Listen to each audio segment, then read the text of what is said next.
Et si nous vous proposions un petit dessert gourmand, mais pas trop sucré et pas trop calorique quand même?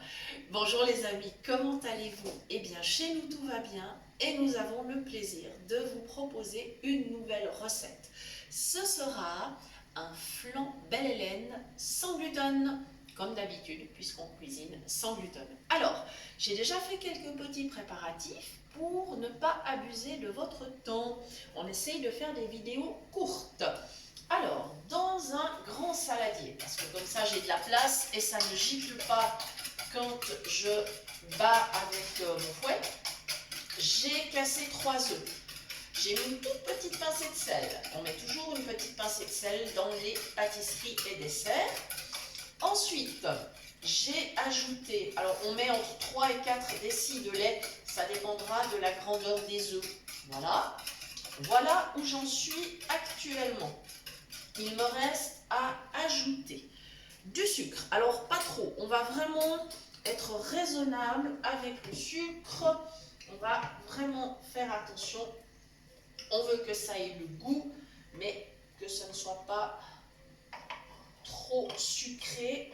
On essaye de faire des recettes plutôt IG bas, on essaie vraiment de rester raisonnable. Je vais en mettre 3 cuillères. Voilà, comme ça on va vraiment. Voilà, 3 belles cuillères, c'est du sucre roux. Et voilà. Hop. Voilà, pour le sucre, c'est réglé. Voilà. Je vous conseille, alors au niveau du sucre, si vous tenez à faire attention à la quantité de sucre, utilisez plutôt du sucre roux, enfin sucre de canne, ou alors du sucre de bouleau, ou éventuellement du sirop d'agave, sirop d'érable, miel, qui sont des produits quand même plus naturels. Mais évitez les édulcorants artificiels. Franchement, c'est plein de chimie. Voilà. Vous n'aurez peut-être pas les calories, mais disons que pour la santé, c'est pas terrible. Donc, évitez vraiment. Petit conseil que je peux vous donner. Voilà. Et maintenant, on continue avec de la maïzena. Je vais en mettre deux bonnes cuillères à soupe, ce qui permettra au flan d'avoir quand même une bonne texture sans qu'il ne soit trop épais cependant. Voilà, donc je vais ajouter et de l'huile. Voilà. La maïzena, il faut toujours bien secouer parce qu'elle a tendance à coller à la cuillère. C'est quelque chose de vite compact. Hein. Voilà, allez hop, ça y est, ça c'est fait. Pour l'appareil à flan, un dernier ingrédient. Voilà, ce sera du cacao. Alors, je ne sais pas si les recettes, quand on parle de poire Belle Hélène, si ça vous parle. Donc, ce flan, on l'a appelé flan Belle Hélène sans gluten parce que, en fait, on va utiliser de la poire. J'ai des poires bien mûres que je vais pouvoir utiliser, que je couperai en morceaux, je les mettrai au fond de mon plat et j'ajouterai mon appareil dessus. Le cacao, alors c'est du cacao amer pour la pâtisserie, non sucré. Pareil, 3 belles cuillères, on veut que ça soit quand même gourmand.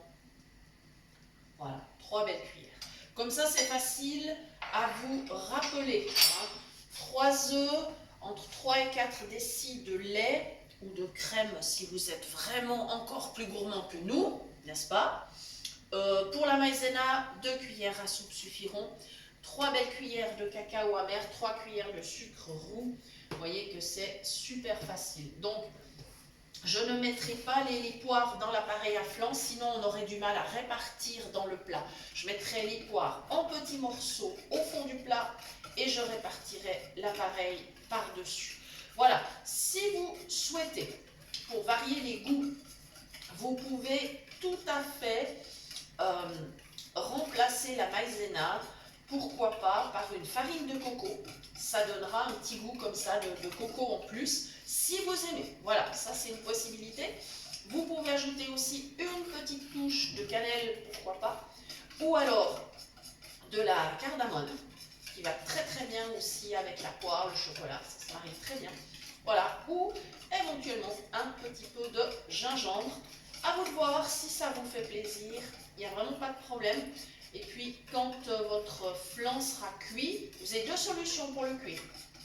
Ou le micro-ondes, c'est plus rapide, c'est quelques minutes, environ 5-6 minutes je pense, approximativement.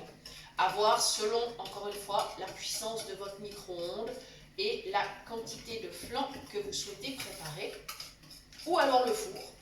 Cuisson, en tout cas 25 minutes, 30, peut-être 35, encore une fois, ça dépend de votre four, ça dépend du contenant.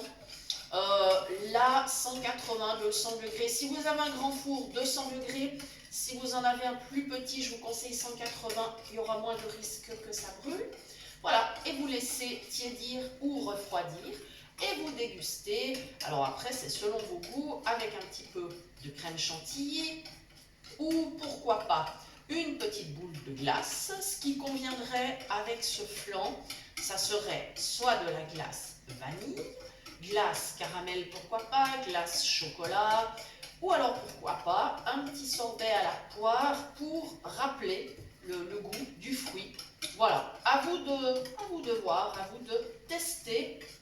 Voilà, attention quand même, si vous ajoutez de la glace, c'est quand même quelque chose de sucré, à moins évidemment que vous ne prépariez vos glaces maison. Voilà les amis, on a fait le tour pour cette recette. Si vous avez des questions, si vous avez des suggestions, si vous voulez nous parler des variantes que vous cuisinez, n'hésitez pas, mettez un petit commentaire. Voilà, et puis n'hésitez pas non plus à venir nous retrouver sur nos pages Facebook et à nous écrire à notre adresse mail cuisinepratique@mail.ch. Nous vous répondrons dans les plus brefs délais. On a eu un petit peu de soucis ces derniers temps, des soucis de connexion. On avait du mal à suivre avec les emails, mais la situation est rétablie et donc nous pouvons reprendre le cours normal de la gestion des emails et de la chaîne. Voilà, nous espérons vraiment que cette recette vous a fait plaisir. Et nous vous donnons rendez-vous très bientôt pour de nouvelles idées cuisine. Merci!